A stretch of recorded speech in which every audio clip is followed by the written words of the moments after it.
Hey, they look harmless. Some are even labeled healthy. But for millions living with diabetes, these 10 everyday foods are quietly damaging blood vessels, nerves, and vital organs long before symptoms appear. Most people think diabetes begins with sugar. But the truth is, it begins with silence. A slow, invisible process that happens years before a blood test ever sounds the alarm. It's not the sugar you taste that's most dangerous. It's the hidden ingredients that quietly rewire your body's ability to process fuel, one meal at a time. The foods I'm about to name are in almost every kitchen, every restaurant, and every so-called healthy aisle in America. Yet each one contributes to the same devastating chain reaction: insulin resistance.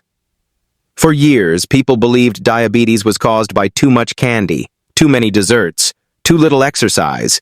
But new research shows something far more disturbing. Even before your blood sugar spikes, your cells begin to ignore insulin's call, like a locked door refusing to open for the key. That lock doesn't break overnight. It's corroded slowly by toxins and damaged fats from what most people eat every day. To understand this, picture your cells as small homes. Insulin is the delivery man bringing energy to the door. Every time you eat processed food, fried snacks, or sugar-laden drinks, the door handle gets stickier. Eventually, insulin keeps knocking, but the door never opens. The sugar stays trapped in your bloodstream, and that's when diabetes begins its quiet attack. But here's the frightening part. You don't need to eat junk food to fall into this trap. Some of these 10 foods are the ones people with diabetes think are safe. They're not. And the first one might already be sitting in your pantry. Let's start with what experts now call the silent poison of modern diets: refined seed oils. You'll find them in fried chicken, restaurant fries, packaged snacks, and salad dressings. They're marketed as heart-healthy, but the truth is, they're chemically refined, bleached, and deodorized at extreme heat. What's left is a cocktail of oxidized molecules that enter your cells like glue, sticking to insulin receptors and blocking their signal. Over time, this damages the very engine of your metabolism, your mitochondria, forcing your pancreas to produce more and more insulin just to keep up. Now imagine this happening every day, 3 meals a day, for decades. That's not just how diabetes develops. That's how the body breaks down from within. Yet most people have no idea their so-called vegetable oil is doing this. Corn oil, canola oil, soybean oil, these are not vegetables. They're industrial byproducts refined into something the body cannot easily process. Food number 2, deep-fried restaurant meals. When oils are reused again and again in fryers, they form toxic compounds called aldehydes. These are molecular fragments that bind to proteins in your body, making them dysfunctional. Once that happens, your body's ability to control blood sugar collapses. Aldehydes have also been linked to inflammation, memory loss, and even nerve damage. Next is one of America's favorite comfort foods, chips and crisps. They may feel light, but they're loaded with the same refined oils plus starch. That combination, starch and oil, is one of the most damaging for diabetics. It spikes blood sugar fast, then clogs cellular pathways that handle insulin. Studies show frequent consumption of fried starches increases insulin resistance even in people with normal glucose levels. Fourth, donuts, pastries, and bakery sweets. These are the perfect storm: refined sugar, refined flour, and industrial oils, often cooked under high heat. You're not just getting empty calories. You're getting a biochemical trap that forces your pancreas into overdrive. Eat enough of these, and your cells stop responding to insulin entirely. And the scary part? This damage happens even if you're not overweight. Food number 5, sweetened beverages and flavored coffees. 1 can of soda contains around 40 grams of sugar. That's 10 teaspoons, 4 times what your bloodstream can safely handle. But it's not just soda. Energy drinks, fruit juices, Even zero-sugar coffees can contain hidden syrups and additives that elevate insulin levels repeatedly throughout the day. Over time, your body becomes resistant to its own hormones. Pause for a second and ask yourself, how many of these foods did you consume this week? Comment your thoughts below. Sometimes awareness is the first step toward control. Now, back to our list. The sixth danger hides in frozen aisles. Breaded frozen foods like nuggets and fish sticks. The crunchy coating might taste innocent, but it's made of refined flour soaked in seed oil, then flash fried before packaging. When reheated, it becomes a chemical cocktail of starch, oxidized oil, and preservatives. This combination not only spikes glucose, but causes long-term oxidative stress on insulin receptors. Seventh, commercial salad dressings and mayonnaise. You'd think a salad is a healthy choice, but 1 tablespoon of most store-bought dressings can contain more refined oil than a deep-fried snack. Many low-fat versions replace fat with sugar and thickeners. A double blow for blood sugar control. Eighth, instant noodles. Cheap, fast, and comforting, but a metabolic disaster. The noodles are pre-fried in oil, then loaded with sodium, starch, and flavor enhancers that strain your pancreas. The result is a rapid blood sugar rise followed by a crash that leaves you craving more. We still have 2 more foods to expose, and the last one might shock you because it's often advertised as heart healthy. Food number 9, granola and healthy protein bars.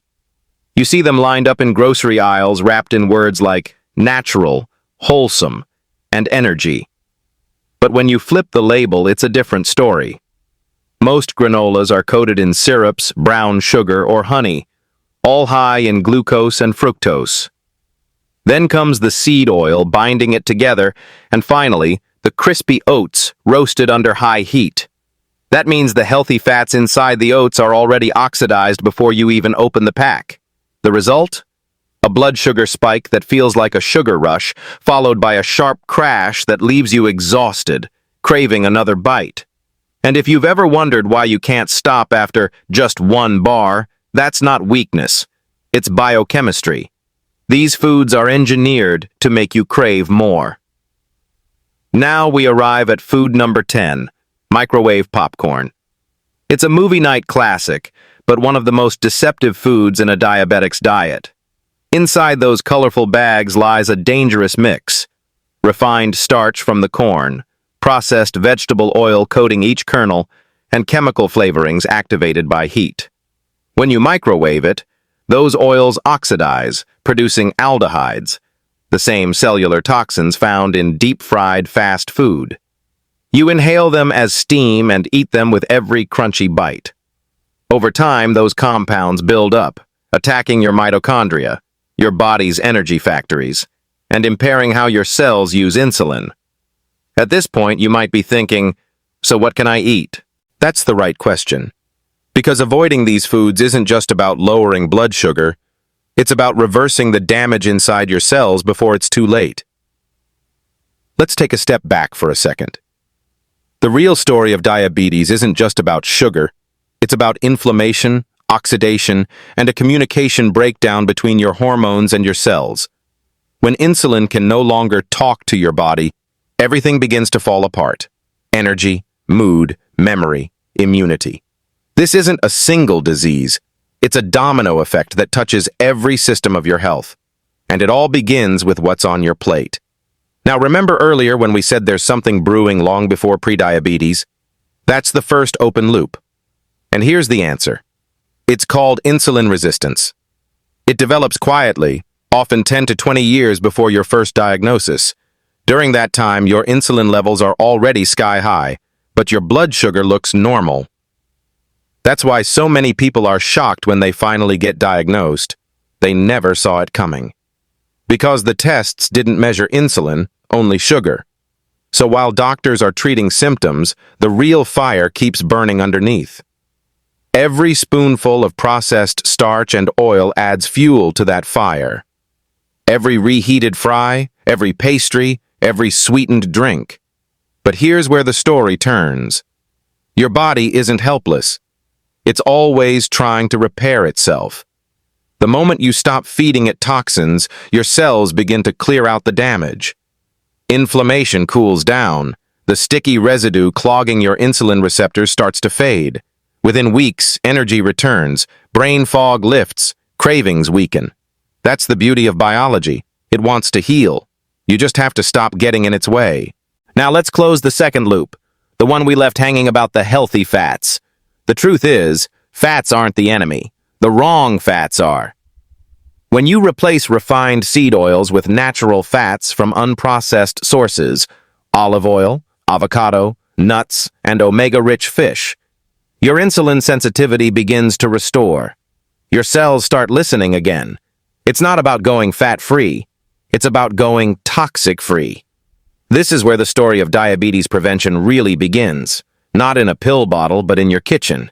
Every time you cook with real, stable fats instead of refined oils, every time you swap out sugary drinks for water or herbal tea, every time you skip the fried snack and go for whole, fresh food, you're reprogramming your metabolism to heal. Because diabetes doesn't start overnight, and it doesn't reverse overnight either. It's a battle of habits. Silent ones. The ones that build health or destroy it, meal by meal. Now imagine your future self, months from now. Clearer skin, steady energy, sharper focus. Imagine waking up without the roller coaster of highs and crashes. That's not a fantasy. That's what happens when your body no longer has to fight against what you eat. So here's the takeaway. If you have diabetes, or want to prevent it, you must protect your cells from two things: refined starches and oxidized oils. They are the twin engines driving insulin resistance, even more than sugar itself. Avoid the 10 foods we discussed: the fried foods, pastries, seed oils, sugary drinks, and fake healthy snacks. And you're already miles ahead of where most people are. Because awareness isn't just knowledge, it's power. And every informed choice you make moves you one step closer to real metabolic freedom. This is your moment to take control, not through restriction, but through understanding. The human body is resilient. It's designed to recover. All it needs is a little help and a cleaner plate. Your health isn't built in a hospital, it's built in your kitchen. Every choice you make is either fueling healing or feeding disease. If this video helped you understand what foods to avoid, give it a thumbs up and share it with someone who needs to hear this today. Subscribe to Nutrizlab for more evidence-based health insights and visit our website www.nutrizlab.com for detailed wellness guides and supplement reviews.